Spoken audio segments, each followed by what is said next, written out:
یه دونه تور سیاه، یه دونه تور سفید، یه دونه زنگوله قدیمی، یه دونه داسی که سرش اره‌ایه و 2 تا دونه شاخه نخل. استاد با همینا ماهی میگیرین؟ بله با هم. در خدمت عباس خنافری عزیز هستیم از ماهیگیرای سنتی تالاب شادگان. این جایی که ما هستیم در ورودی تالابه. همینطوری که میدونیم آب تالاب از سمت کارون و جراحی میاد و تغذیهش میکنه. در قدیم و حتی امروز همینطوری که میبینیم با استفاده از همین جریان آب می اومدن با همین چند تا ابزار ساده‌ای که دیدیم یه بندی رو ایجاد میکردند و به صید ماهی میپرداختن. استاد یه مقدار فارسیشون سخته، من ازشون توضیحاتو گرفتم، خورد خورد از خودشون رو میپرسم بهتون توضیح میدم. اول چی کار میکنیم استاد؟ اول اینو درست کنیم، چوبا میذاریم، بعدن تور سفیده رو. چوبا رو چطور بذارید پس من ببینم که نخوام هی بپرسم ازتون. الان همینطوری که میبینید اینجا یه نهر باریکی شگرفته، اونور نیزار عمیقه، اینورم که خاکه. دو طرف نهر رو الان میبندی با این چوبا. اول حلقه رو انداختن رفت داخل که تور رو ببره پایین، وزنش بکشه توره رو پایین. یه حلقه فلزیه، سنگینیش باعث میشه تور بالا نیاد.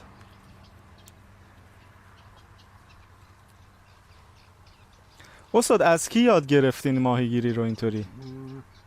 پدرمون، برادرمون، همه تو همین کار بودن.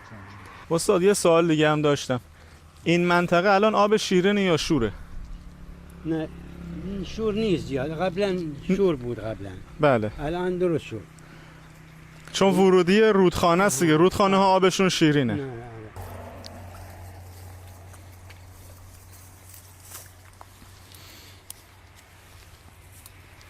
خنکم هست سر صبحی. چقدر ولی زلال آب، قشنگ میشه ماهی ها رو از بالا دید. گذشته ها که خیلی ابزار و تکنولوژی نبوده، تمام اتکای آدم ها برای زندگی و حیاتشون به طبیعت بوده. دونه دونه این نیایی که توی همین تالاب در اومدن قطع شدن و الان دارن شاسی و فونداسیون اصلی این تور رو تشکیل میدن. استاد ماهی که گرفتین چطوری جمع میکنین تور رو؟ آها دیگه این اون سرش اومد بالا، اون ورم که گوده هیچی، دونه دونه میان این تو میگیری میندازین تو اون کیسه سیاهه. دیدین روند کار رو دیگه تا اینجا. مثل خیلی از صیدهای سنتیه دیگه، یک صید معمولیه، ولی چیزی که نظر ما رو خیلی بهش جلب کرد این بود. کوهنشینا وقتی این صدا رو میشنون یاد گله میافتن. نفهمیدیم رابطه زنگوله که برای ماها با گاو و گوسفند ترجمه شده با ماهی چیه. استاد این زنگوله قراره چه کار با این ماهی ها بکنه؟ این وقتی ماهی میاد داخل تور میاد میزنه به این تناب کوچک، اگر زد این صدا میزنه. اینو الان میبندین تو آب؟ اینو دیم ما اینجا ببینم. آها تنابه رو بعد میبندیم به زنگوله، اونو قشنگ محکم میکنین که با کوچکترین حرکتی زنگوله صدا بده. استاد این آبیه رو وقتی که صدا در اومد بعد بکشیم. خب کاربرد داسته هم معلوم شد دیگه.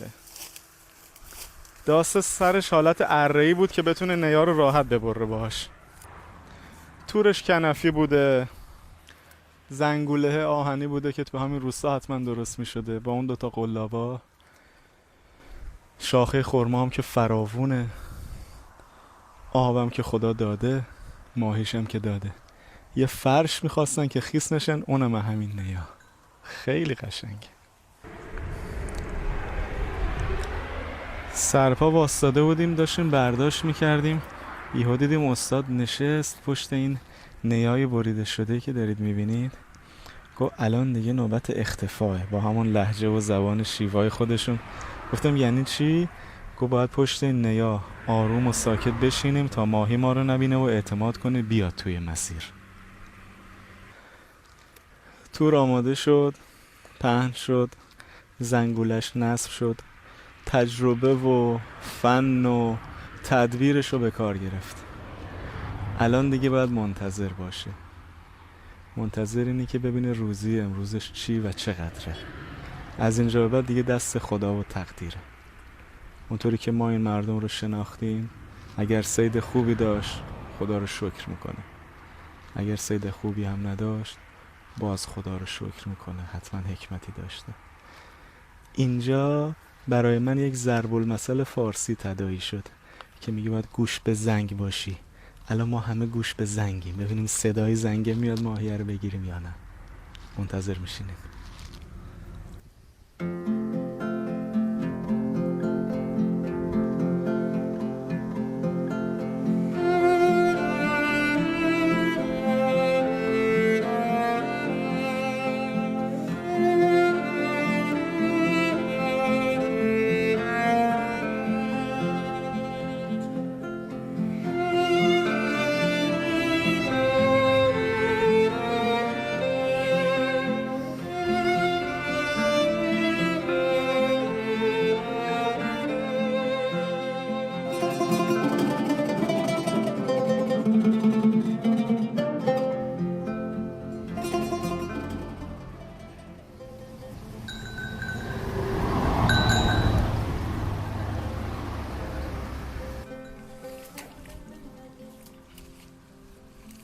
گرفتیم استاد؟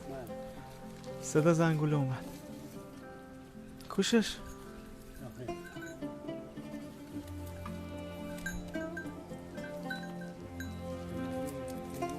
آها اینهاش همین لب توره.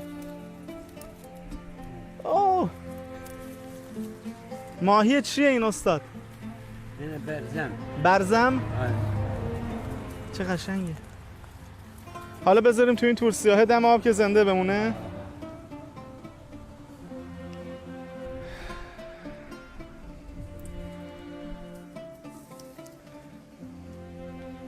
خب ماهیمون هم گرفتیم.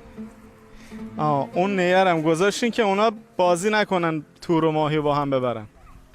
معمولا غروب میان برای صید ماهی، چون روز اگر بیان ماهی ها خیلی زبلن، هم تور رو میبینن هم صیاد رو میبینن، به تور نمیافتن. معمولا اگرم بیفتن چشمشون میبینه صیادا و تور رو جمع میکنه. این زنگوله مال اینه که چون بیشتر غروبا میان و اینجا اختفا میکنن، تا ماهی به تورشون میفته صدای دیلینگ دیلینگش در میاد و تور رو جمع میکنه.